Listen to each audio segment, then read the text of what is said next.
Coucou, aujourd'hui on va se retrouver pour une vidéo assez différente de celle que je peux vous proposer habituellement sur cette chaîne-ci, puisqu'on ne va pas du tout parler make-up mais livres. Je ne pensais honnêtement pas faire une vidéo de ce style sur ma chaîne, mais j'ai besoin de motivation là pour lire, et comme c'est des vidéos que j'aime beaucoup regarder, je suis pas mal de booktube, donc j'espère que ça pourra peut-être aider certains à se mettre aussi à lire, parce que là du coup je me dis, je lance cette vidéo-ci, ça va être une espèce de vlog lecture je pense. Comme je le commence, je vais plus avoir le choix de pouvoir le terminer parce que je vous aurais dit ce que je dois faire. Et puis je vais pas non plus filmer cette vidéo-ci pour rien, donc elle va être filmée, terminée, montée, et vous pourrez la voir de toute façon. Là vous êtes en train de la regarder, donc c'est que j'ai accompli ma tâche, wouhou. Bref, pour vous donner juste un petit peu de contexte, j'achète extrêmement peu de livres. C'est pas que j'ai pas envie ou que j'ai pas l'argent, parce que je pourrais choisir de mettre de l'argent dedans si j'en avais envie, mais c'est surtout que actuellement je ne vis pas chez moi, puisque pour 2 ans je vis chez ma grand-mère, donc j'ai pas envie de m'encombrer de plein de livres plus ou moins gros, que je vais devoir de toute façon déménager dans pas si longtemps que ça, quand j'aurai terminé mes études et que je ne vivrai plus chez elle. Donc je vais en bibliothèque. Je sais qu'il y a les boîtes à livres aussi, ma mamie y va beaucoup justement, moi beaucoup moins, et même si je trouve le concept des boîtes à livres absolument génial, l'inconvénient c'est qu'il y a quand même beaucoup moins de choix. Alors parfois on peut peut-être tomber sur des pépites en se disant j'ai pris au pif, on verra bien. J'aime pas trop faire comme ça, et encore je vous dis ça, je fais un peu ça à la bibliothèque, mais comme il y a des dizaines de milliers de livres, j'ai l'impression que j'ai un peu le choix quand même. Donc du coup ce qui fait que j'emprunte en bibliothèque, et j'ouvre ce vlog justement puisqu'on est le 8 mai, il est 20h18 actuellement, et je dois rendre tous les livres que j'ai empruntés au maximum le samedi 17, donc pas ce samedi, celui d'après. Le problème c'est que je vais devoir les rendre avant, puisque je ne suis pas là le week-end du 17, puisque je pars du coup dans le sud pour l'anniversaire d'un ami, donc il va falloir que je les rende avant.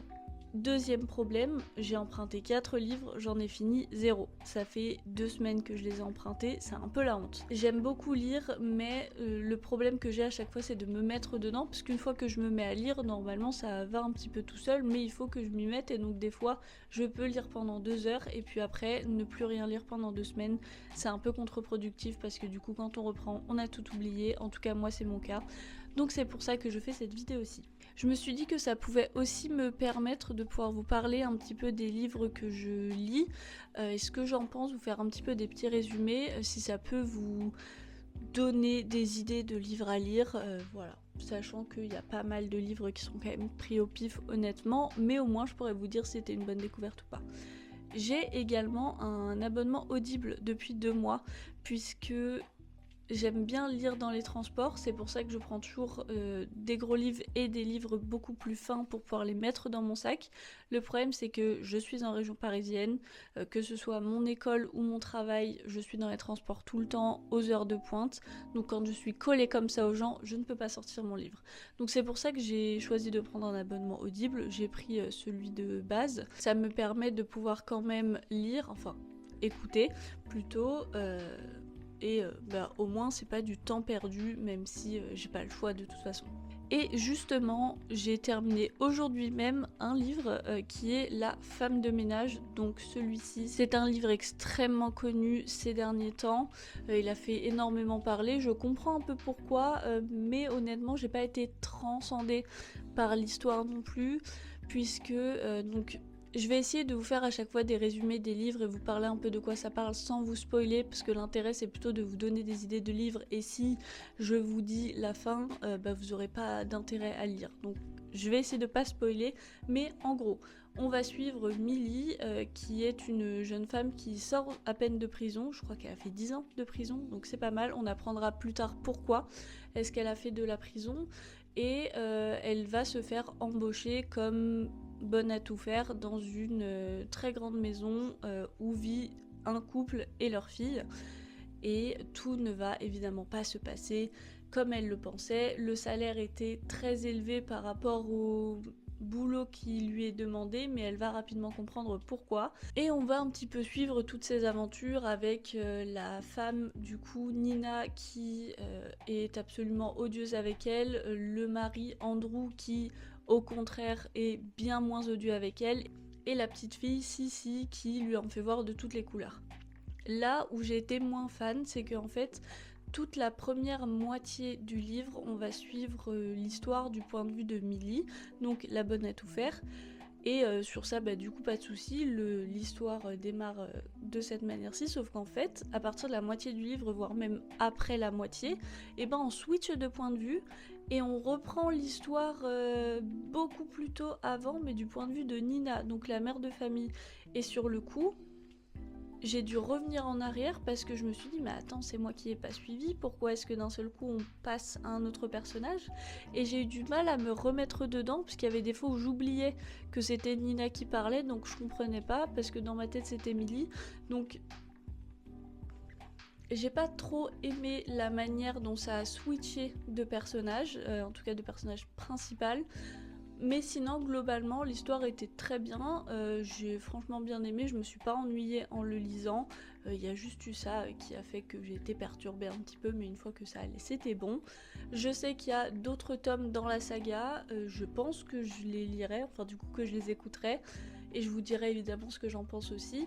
Je ne peux pas vous en parler du tout parce que je n'ai aucune idée de quoi parlent les prochains tomes. Et honnêtement, sans vous spoiler la fin du tome 1, je ne pense pas que ce soit une suite, mais plutôt une histoire peut-être dans la même vibe, mais avec des nouveaux personnages, parce que, selon moi, vu comment se termine le tome 1, c'est fini, il n'y a pas de suite. Je vois pas ce qu'il pourrait faire comme suite. Je crois qu'il y a même des tomes entre les deux, genre des 2,5 ou des 3,5, quelque chose comme ça. J'ai jamais trop compris pourquoi est-ce qu'ils faisaient des tomes entre les deux à chaque fois, mais bon bref, quand je les aurai lus de toute façon je vous en parlerai. Je me rends compte que j'ai pas été très très claire concernant ce que je pensais du livre La femme de ménage, que j'avais du coup fini en livre audio.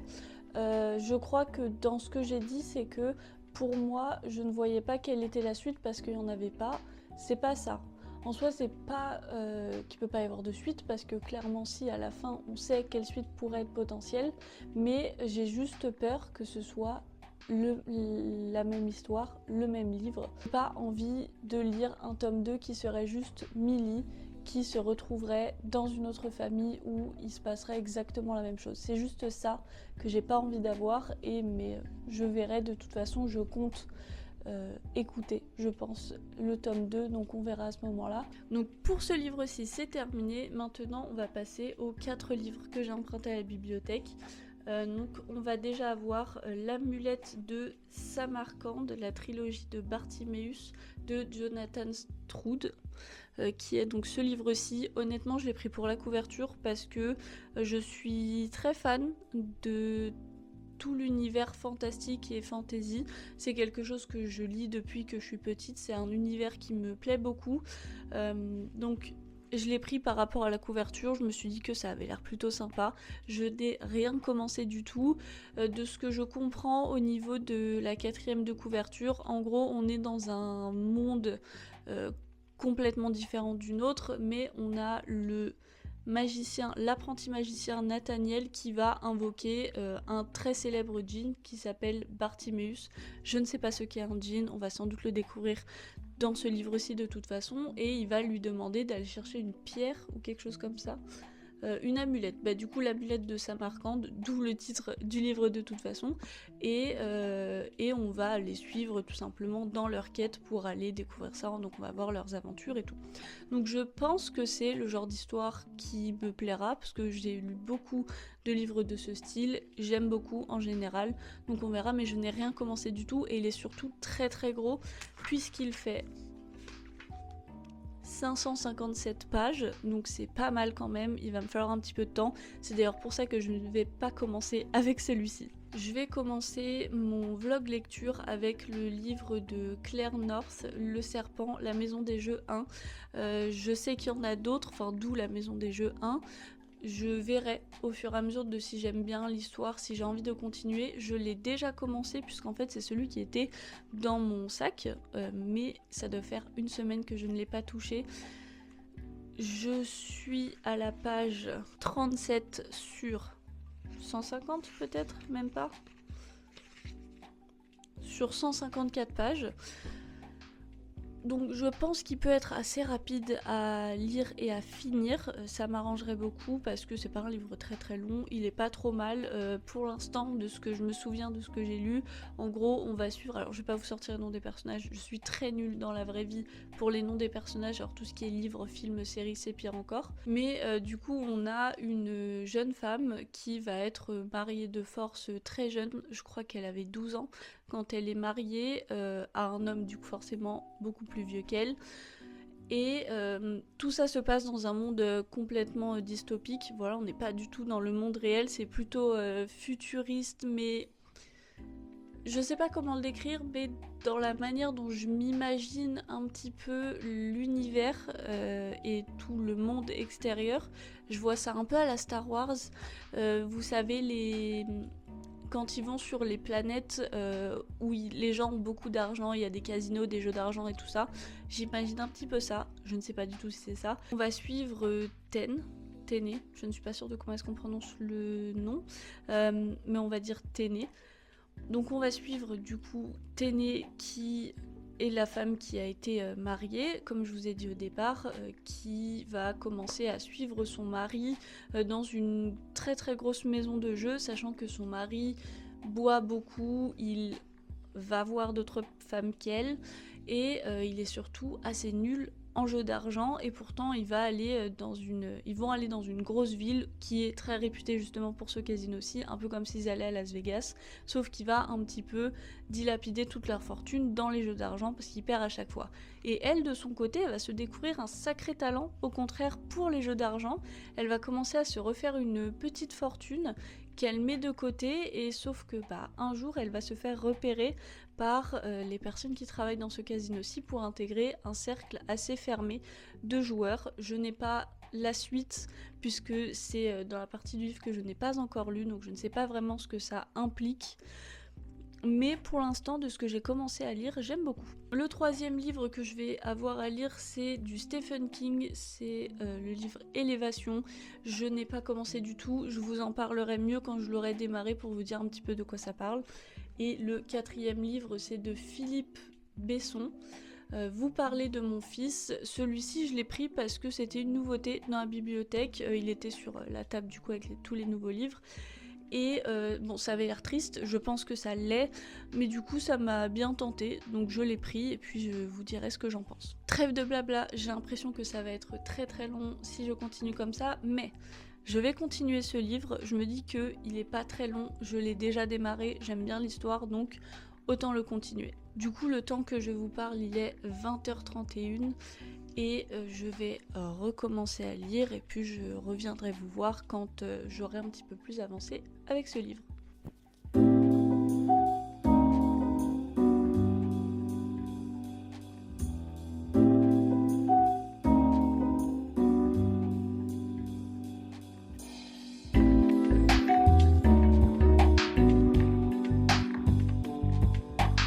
C'est pour le moment un très gros fail. Bon, après c'est que le premier jour de ce vlog, si j'ai en soi une semaine pour tout lire, mais il est 22h47, je crois que j'avais commencé à 20h30 au départ, mais le problème c'est que je me suis rendu compte après qu'on était jeudi, et donc que j'étais censée sortir une vidéo qui était tournée mais pas montée, c'est la vidéo Project Pan du coup que vous avez dû voir la semaine dernière, et je me suis dit t'as d'autres choses à faire en fait plus importantes, parce que je veux bien lire, ok pas de soucis, mais si j'ai d'autres trucs à faire avant, je les ferai avant. Du coup, je me suis arrêtée. Donc, au départ, j'étais à page 37, il me semble. Quand j'ai commencé, j'en suis à la page 42. Donc, 5 pages en autant de temps, c'est vraiment un très très gros fail. C'est pour ça que je vous dis ça. Mais sauf que du coup, là, il va presque être 23h. Je suis un peu fatiguée, il va falloir que je me démaquille et tout, donc c'est ce que je vais aller faire. Je vais aller me démaquiller, prendre ma douche, et je continuerai ça une fois que je serai dans mon lit. Bon, on est vendredi 9 mai, il est 12h52. Je sais que hier j'ai dit que je reviendrai vers vous après avoir fait mes soins, pris ma douche, etc. Finalement en fait il était tard, j'étais fatiguée donc je suis allée me coucher directement après. Là, je viens de me préparer parce que je vais aller chez une amie pour rencontrer son chien. Elle vient d'adopter un Golden Retriever, donc j'ai très hâte de le voir.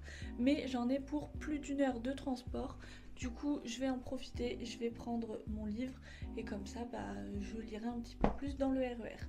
Bon, on est le dimanche 11 mai, il est 21h48 et je viens enfin de terminer ce livre-ci.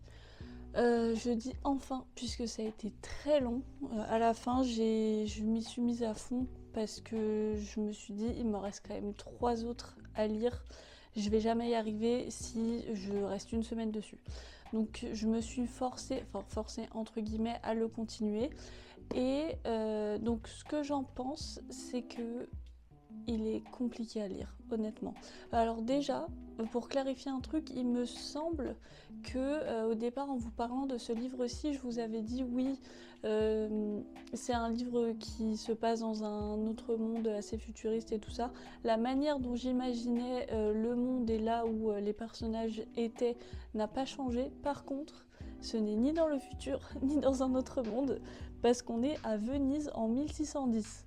Et je n'avais juste pas retenu la 4e de couverture, sachant que la première ligne c'est Venise 1610, donc voilà.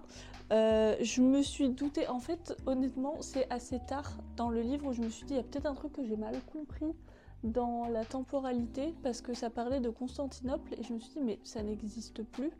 Constantinople c'était avant, et donc en relisant derrière j'ai vu la première ligne, donc je me suis dit bon ok, alors c'est moi qui ai juste pas compris où est-ce qu'on était et quand. Mais sinon, globalement, l'histoire, j'ai trouvé ça compliqué à comprendre et à suivre, surtout. J'ai pas forcément envie de vous résumer plus que ce que je vous avais déjà dit précédemment, parce que j'ai pas envie de vous spoiler. Globalement, l'histoire reste ce que je vous avais dit. Mais ce que je peux vous dire, c'est que le jeu dans lequel, enfin la partie oui, dans laquelle elle va être embarquée prend une très grande ampleur, puisqu'en fait elle va passer à un niveau réel où elle va jouer elle va être dans sa vie de tous les jours, et elle va jouer des cartes qui sont des vraies personnes pour le coup qui agissent et qui ont de véritables conséquences sur ses concurrents et sur la ville où elle est de manière générale, enfin du coup à Venise. C'est là où j'ai trouvé ça un petit peu compliqué, c'est que déjà je trouve que le style d'écriture n'est pas forcément accessible pour tout le monde. On voit en fait qu'elle a voulu intégrer l'histoire en 1610 parce que les termes ne sont pas forcément les mêmes qu'on utiliserait. Alors il n'y a pas de moment où on ne comprend pas, mais par contre la lecture en devient plus compliquée. Et notamment après dans toute l'histoire, j'étais perdue la moitié du temps où je ne savais plus avec quel personnage on était, parce qu'on ne suivait pas toujours que Téné, le personnage principal. On suivait aussi parfois les autres concurrents ou alors les cartes qu'elle allait jouer si elle n'était pas là. Mais du coup, la plupart du temps, en fait, je ne savais plus avec qui on était, de quel point de vue. Est-ce que c'était un joueur, est-ce que c'était une carte, et qui avait, si c'était une carte, qui avait joué cette carte et où ils étaient. Et donc j'ai trouvé du coup à cause de ça l'histoire assez compliquée à suivre. Sinon globalement je suis quand même contente de l'avoir lu. Je ne suis pas sûre de prendre la suite. En effet il y a au moins 3 tomes en tout. Là il m'annonce que le 2e tome. Je verrai si je le trouve en lisant la 4e de couverture, si ça m'inspire. Si c'est pas le cas, je m'arrêterai ici. Je serai pas frustrée non plus de pas connaître la suite, parce que je pense vraiment que ce sont des livres indépendants, puisque là l'histoire est concrètement terminée. C'est pas mon livre préféré, mais je suis surtout contente de l'avoir terminé. Maintenant que j'ai terminé du coup Le Serpent, je vais enchaîner avec un de ces 2 livres, je pense. Parce qu'en fait, je vais commencer les 2 en même temps. Mais là, je pense que ce soir, je suis pas encore très fatiguée. Mais bon, demain j'ai école, donc je vais devoir me lever à 6h30. J'ai très hâte. Je pense que je vais commencer un petit peu vous parler de mon fils, de Philippe Besson. et que le Stephen King Élévation, je vais le mettre dans mon sac. Comme ça, du coup, je le lirai dans les transports parce qu'en plus, quand je suis à l'école, c'est très long. Je vais en avoir pour l'aller-retour pour 3 heures de transport si tout se passe bien. Donc je pense qu'en 3 heures, ça pourrait être terminé. Il y a combien de pages? 147 pages. Après, il y a 10 pages de mini-résumé des derniers titres parus de Stephen King. Donc même pas 150 pages. En 3 heures, ça peut le faire. Donc je pense que celui-ci, je vais le mettre dans mon sac pour le lire demain. Et je vais commencer ce soir vous parler de mon fils. De ce que je comprends au vu de la 4e de couverture, c'est un livre qui parle de harcèlement scolaire et du mal-être que les adolescents peuvent vivre. Je pense qu'on est du point de vue des parents. Parce que là, pour le coup, ils disent c'est votre fils, c'est votre fille, il a 12 ans, elle en a 8 ou 14. Donc, je pense qu'on est du point de vue des parents qui apprennent que leur enfant se fait harceler ou ne va pas bien et qui va essayer de voir comment faire pour s'en sortir et pour l'aider surtout, ce qui est le plus important. Donc on verra, j'espère juste que c'est pas trop triste parce que j'ai pas envie de pleurer. Je vous avoue que j'ai un peu la flemme de me réveiller demain matin avec les yeux bouffis. Je ne pense pas que ce soit un livre très facile à lire, pas comme celui-ci par rapport à l'écriture, mais plutôt par rapport à l'histoire. Mais je vous en dirai un petit peu plus quand j'en saurai plus.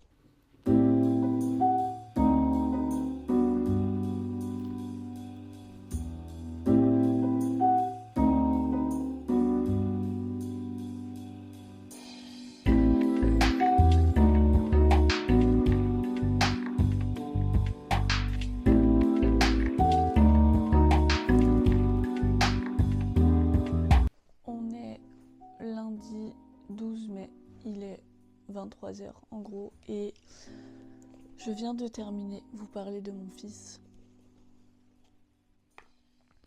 Je me retiens de ne pas pleurer encore parce que j'ai été honnêtement bouleversée par ce livre.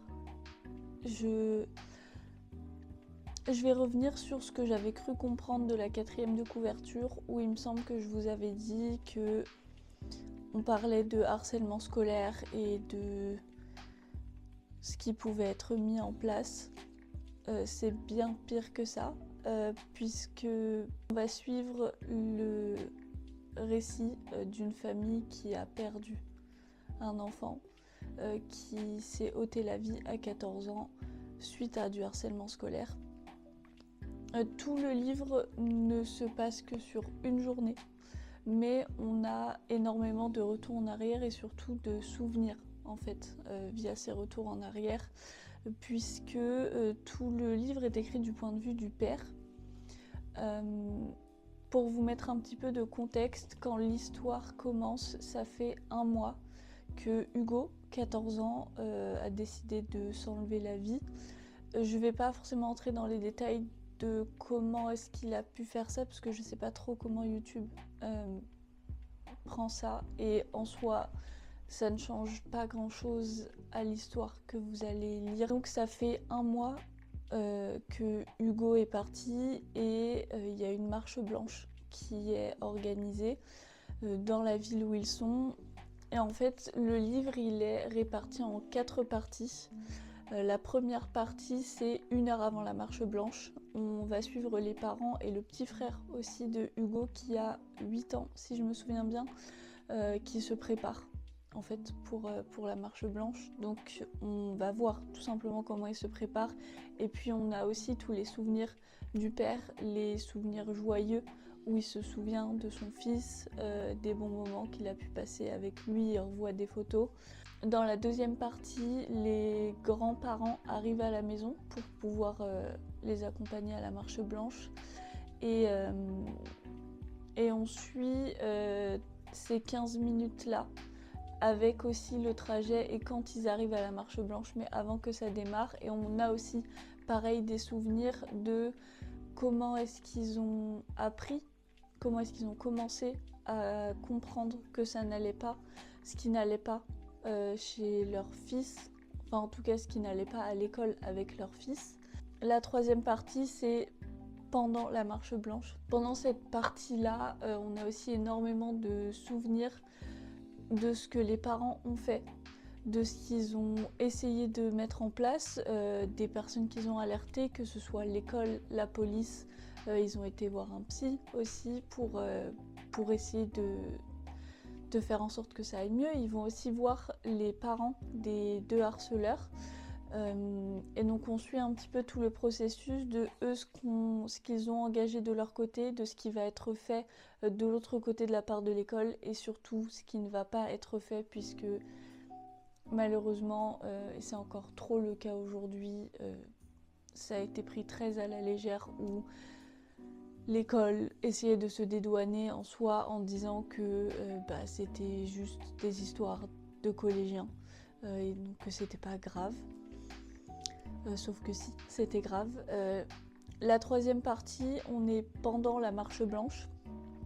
Donc il y a toute cette marche avec les gens qui sont autour, les regards qui sont posés sur eux, les journalistes qui essayent d'en savoir plus sans forcément respecter leur deuil à eux, puisqu'ils vont poser des questions qui n'ont pas forcément lieu d'être, surtout quand tu es là pour honorer la mémoire de ton fils et faire en sorte qu'on ne l'oublie pas. Chaque fois il y a des souvenirs, là on est en partie sur des souvenirs un peu traumatisants pour les parents au vu du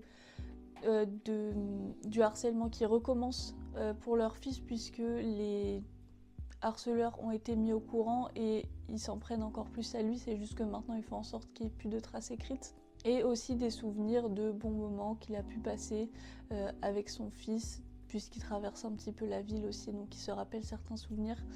Et la 4e partie, c'est après la marche blanche, quand ils rentrent chez eux et que le père en fait décide de réouvrir la chambre d'Hugo pour la première fois. Les larmes reviennent. Mais il explique qu'il n'a jamais, ils sont pas re-rentrés dans la chambre d'Hugo depuis qu'il a découvert son corps. Et quand il ouvre la porte, il y a encore la tache de sang au sol. Et il se met à nettoyer tout ça, à essayer de nettoyer, à faire en sorte de plus avoir ce mauvais souvenir de ce qui a pu se passer dans cette chambre-là. Et on apprend aussi du coup dans cette partie-là comment est-ce qu'il l'a découvert, comment est-ce qu'il a dû l'annoncer à sa femme, à son fils aussi, et comment est-ce qu'ils ont réagi tout de suite, dans la foulée, pour cette situation-là. Je savais que ça allait être un livre compliqué à lire parce que je suis hypersensible, donc j'ai tendance à pleurer pour tout et pour rien, mais j'ai vraiment été bouleversée à lire ce livre.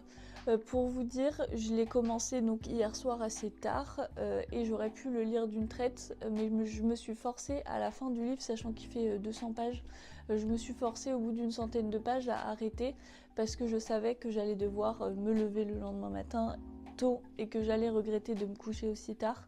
Mais moi qui avais prévu de lire le Stephen King dans les transports en commun, je l'avais déjà mis dans mon sac. En fait, le lendemain matin, j'ai changé, j'ai mis celui-là parce que je voulais pas passer une autre histoire, je voulais connaître la suite. Il ne me semble pas que ce soit tiré d'une histoire vraie, même si des histoires comme celle-ci existent. Je ne crois pas qu'ils suivent que Philippe Besson raconte le témoignage d'une famille qui a réellement vécu ça. Il me semble que les personnages sont fictifs. J'ai essayé de trouver sur internet. Il y a écrit que le livre c'est de la fiction et à aucun moment il y a écrit qu'il raconte l'histoire vraie de telle famille. Donc je pense que c'est de la fiction, mais c'est merveilleusement bien raconté, c'est atrocement bien raconté aussi. Vraiment j'ai adoré ce livre. Pour moi il est dur à lire, mais il peut être lu par tout le monde, même des personnes plus jeunes. Sans forcément le faire lire à des enfants, mais même au collège, c'est quelque chose qui devrait être lu, surtout que le personnage principal, Hugo, était au collège au moment où ça s'est passé. Je trouve ça horrible parce que tout ce qu'on lit dans ce livre est révoltant. La manière dont Hugo est traité à l'école, la manière dont l'école va traiter Hugo et ses parents, tout ce qui n'a pas été fait, ça me révoltait. de voir autant d'injustices alors qu'en plus les parents avaient toutes les preuves. Ils avaient tout pour prouver tout ce qui se passait. Ils ont été portés plainte aussi auprès de la police qui les a assez rapidement découragés en disant que ça pouvait se retourner contre eux et que même si c'était pas le cas, il y avait assez peu de chances qu'ils gagnent. Discours que la police leur a également tenu quand ils ont porté plainte après la mort d'Hugo. C'est affligeant de voir tout ce qui aurait pu être fait pour l'aider et tout ce qui n'a pas été fait. Et à cause de ça, ça a mené au fait que il n'a pas pu continuer à vivre. Je pense pas que je vais plus parler de ce livre-là. Franchement, si vous voulez un témoignage fictif du coup du harcèlement scolaire et de ce que ça peut entraîner sur le harcelé et sa famille, c'est un excellent livre. Vraiment, vous parlez de Mon fils de Philippe Besson, je vous le recommande sans souci. C'est un livre, je pense, qui devrait être lu par énormément de monde. Pour aller sur quelque chose de complètement différent, je vais commencer Élévation de Stephen King, qui est un livre extrêmement court. Je pense qu'il y a juste une centaine de pages, je crois que c'est ce que j'avais dit la dernière fois. On a 147 pages, et sachant que c'est écrit assez gros en vrai à l'intérieur. Donc je pense que ça se lira assez vite. J'ai envie de repartir dans quelque chose de différent. Je pleure pas généralement devant les Stephen King, donc ça devrait aller mieux. J'ai pas exactement compris de quoi parlait l'histoire juste avec la 4e de couverture. C'est quelque chose que Stephen King fait assez souvent où ça va être plusieurs petites histoires dans la grosse histoire, mais du coup dans la 4e de couverture on n'a que les petites histoires, donc on sait pas trop. Donc je vais vous la lire et de toute façon après je reviendrai pour vous parler un petit peu mieux de ce qu'était l'histoire exactement et de ce que j'en ai pensé. Mais donc c'est dans la petite ville de Castle Rock, les rumeurs circulent vite, trop vite. C'est pourquoi Scott Carey ne veut confier son secret à nul autre que son ami le docteur Bob Ellis. Avec ou sans vêtements, sa balance affiche le même chiffre et chaque jour, immanquablement, son poids diminue sans que son aspect change. Que se passera-t-il quand il ne pèsera plus rien ? Scott doit également faire face à un autre problème. Les chiens de ses nouvelles voisines ont décidé que sa pelouse était le lieu idéal pour faire leurs besoins. Entre le couple et Scott, la guerre est déclarée. Mais lorsqu'il comprend que le comportement des habitants de Castle Rock, y compris le sien envers les 2 femmes mariées, met en péril le restaurant qu'elles ont ouvert en ville, il décide de mettre son pouvoir à contribution pour les aider. Voilà. Si vous comprenez un petit peu mieux que moi de quoi parle le livre, je vous laisse faire des petites prédictions en commentaire. Moi pour l'instant je ne comprends pas grand chose à part que Scott Carey maigrit tous les jours sans que son aspect ne change, qu'il y a des nouveaux voisins, enfin des nouvelles voisines qui ont des chiens pas très bien éduqués et qu'il y a un restaurant qui est mis en péril par 2 femmes mariées qui sont je pense les voisines. Voilà, donc je ne sais pas exactement quelle sera l'histoire, je vais commencer un petit peu ce soir, il est déjà un peu tard mais demain je suis en distanciel à l'école donc je peux me lever plus tard, donc ce qui fait que je peux lire jusque plus tard et surtout je pense que je vais en profiter pour lire dans la journée. Donc voilà, je reviendrai vers vous quand j'aurai bien commencé l'histoire, voire quand je l'aurai terminée parce que comme c'est très court je suis pas sûre de revenir entre temps pour vous dire du coup ce que j'en pense.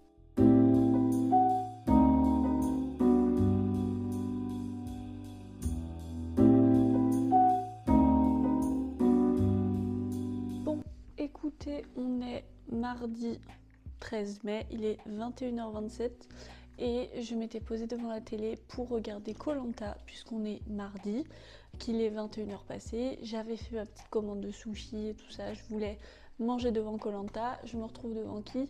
Macron. Je ne savais pas, mais du coup visiblement aujourd'hui il fait un discours, c'est prévu jusque 22h30 je crois, même après, donc il n'y a pas Koh-Lanta ce soir, ce qui fait qu'au final je vais lire à la place, autant faire autre chose parce que j'ai pas envie d'écouter, donc je vais faire ça plutôt, mais donc je vais en profiter pour vous faire, pour vous donner mon avis sur Élévation de Stephen King que j'ai lu dans la journée. Finalement je l'ai pas du tout commencé hier soir parce que j'étais fatiguée et même si je pouvais dormir un petit peu plus le lendemain matin parce que là pendant 2 jours je suis à l'école mais en distanciel, donc je peux me lever plus tard. J'ai préféré aller me coucher et donc je l'ai lu pendant la journée, une bonne partie pendant les cours aussi, j'avoue, mais écoutez, c'est l'avantage du distanciel, on peut faire d'autres choses à côté. Par rapport à ce que je vous ai dit derrière du résumé, bah en fait c'est ça. Alors Stephen King est très connu du coup pour ses romans horrifiques, c'est pas du tout le cas, vraiment pas. Ça n'a rien d'effrayant, il ne cherche pas du tout à l'être, c'est pas juste par exemple un côté effrayant qui moi ne m'atteint pas, c'est que c'est pas du tout ça. En fait c'est vraiment juste une amitié entre des voisins. Et cette amitié est vraiment très belle. Donc si vous voulez, dans Élévation, ça raconte l'histoire dans un petit village des États-Unis. Alors c'est quoi son nom déjà? Scott. Scott se met à perdre du poids tous les jours. Au départ c'est 500 grammes par jour et par la suite ça s'accélère et c'est de plus en plus. Et pourtant il ne fait rien, il n'est pas particulièrement malade, au contraire il a énormément d'énergie, il mange énormément, donc il ne comprend pas. Il va d'ailleurs voir un de ses amis, je ne sais plus son nom non plus, mais en fait qui était médecin, simplement il a pris sa retraite et il va lui en parler. Et donc forcément cet ami-là va lui conseiller d'aller voir des médecins, sauf que il n'a pas très envie de devenir une bête de foire. Et puis surtout, ce qu'il a du mal à comprendre, c'est que dès qu'il touche quelque chose, cette chose-là perd son poids. Donc pour le montrer à son ami médecin, il va monter sur la balance nue et il va par la suite monter sur la même balance avec un sac, un énorme manteau plutôt, avec les poches remplies, des bottes, et il fait exactement le même poids. Ils savent pas du tout pourquoi. Ça en est là. Ce qui les effraie tous les deux, c'est de savoir si ça continue, qu'est-ce qui se passera quand il arrivera à 0. Est-ce qu'il va continuer à vivre ou pas? Et surtout, en fait, donc on va suivre la vie de ce Scott-là pendant qu'il perd du poids du coup tous les jours, et puis surtout on va découvrir l'amitié naissante avec ses 2 voisines, puisqu'il a donc un couple de femmes qui vivent juste à côté de chez lui. Il a au départ un problème avec ses chiens, enfin avec leurs chiens pardon, qui font leurs besoins dans son jardin. Donc au départ l'entente ne se passe pas très bien et il va se prendre d'amitié pour les deux et il va surtout tout faire pour que ça se passe bien et pour qu'ils deviennent amis. Il n'a pas envie de passer ces derniers jours à être en conflit avec ses voisins, surtout qu'il est dans une petite ville aux États-Unis assez conservatrice, donc un couple de femmes, c'est pas très bien vu. Et elles sont pas très bien vues par les autres aussi. Elles tiennent un restaurant qui ne marche pas bien à cause de ça. Elles se prennent des remarques homophobes, etc. Donc il va commencer à les défendre et c'est de là, en partie de là et d'un autre événement, que va commencer à naître une amitié entre ces trois-là. Et donc après on va suivre l'avancée et ce qui se passe dans sa vie et quelles sont les conséquences de ce problème-ci dans sa vie. J'ai bien aimé ce livre, franchement, il fait 150 pages et ça méritait pas forcément plus. Pour le coup, c'est bien que ce soit une petite histoire, ça se lit rapidement. On n'a pas besoin d'avoir de détails en plus en soi, ça sert à rien d'atteindre les 250-300 pages si c'est pour juste prendre les mêmes scènes mais les rallonger un petit peu plus. Je trouve que 150 pages c'est très bien.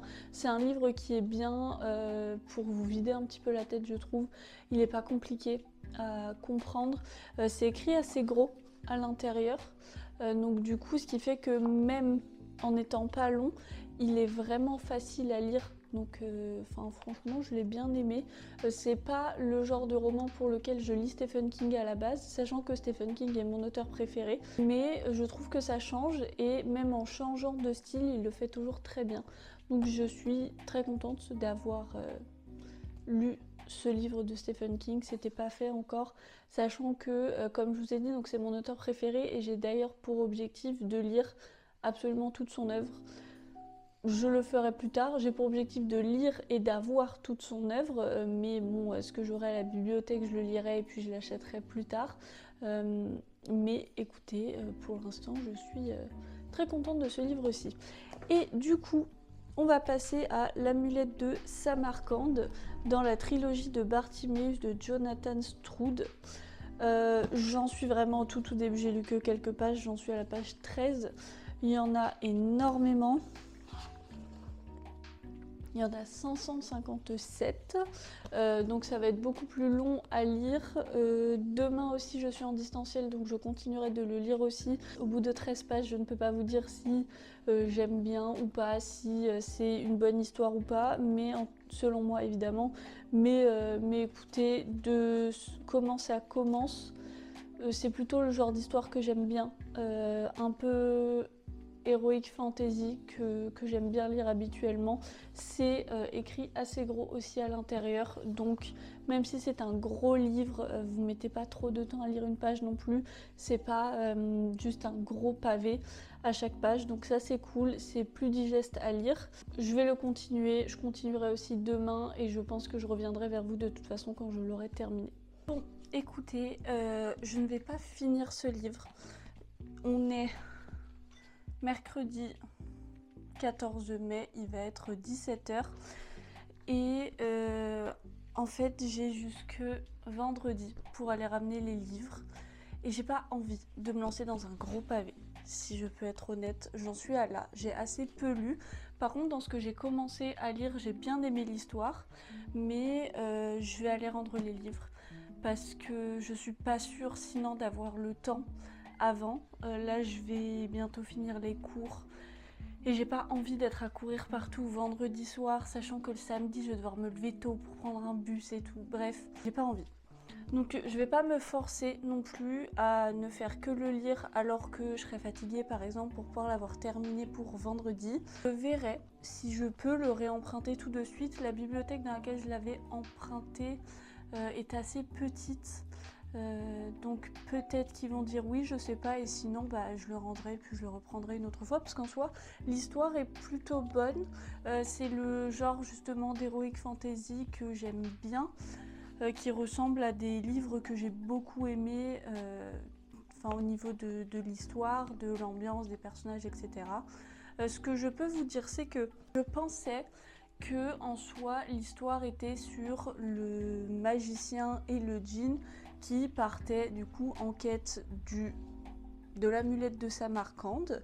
Et en fait non, déjà le magicien ne vient pas, sachant que ça je le sais dans les 68 premières pages, vu que je me suis arrêtée à la page 68. Mais du coup en fait il n'y a que le djinn qui y va, c'est même très facile pour voler l'amulette.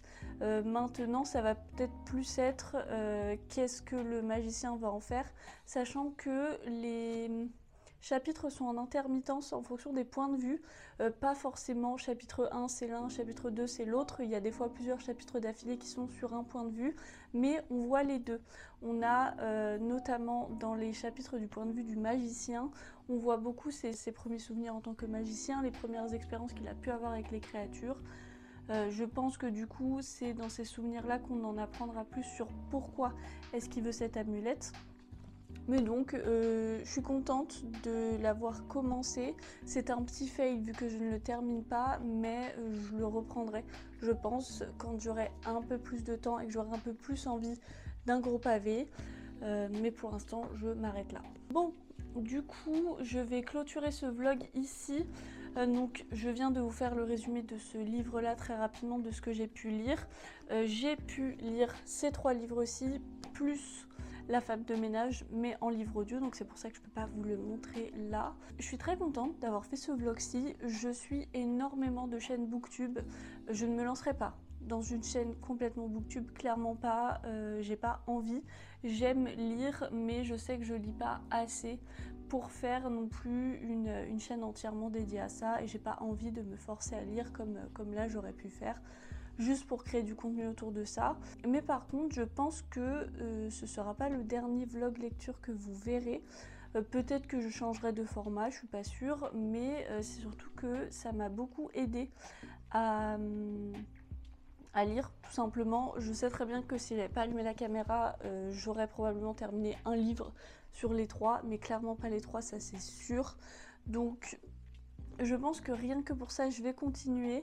N'hésitez pas à me dire en commentaire si vous avez bien aimé cette vidéo-ci. Est-ce que vous suivez des chaînes Booktube? Pour le coup, j'ai trouvé ça assez difficile de résumer les livres. Honnêtement, je pense que c'est le plus dur, surtout que j'ai pas envie de vous spoiler, parce que l'intérêt c'est que vous lisiez le livre sans connaître la fin.